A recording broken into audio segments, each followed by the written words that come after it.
Just picked this up today. It's a 93 Polaris 350L liquid cool. It's in horrible condition. It's missing a lot. Missing a lot of stuff, but I'm gonna hopefully get it going. She's in pretty bad condition. All the brakes are hanging off.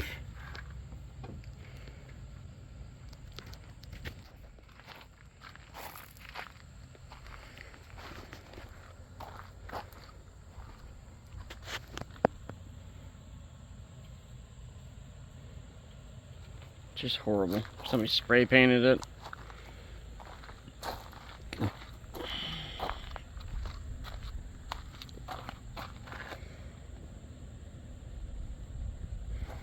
But we're gonna get into it, go through it.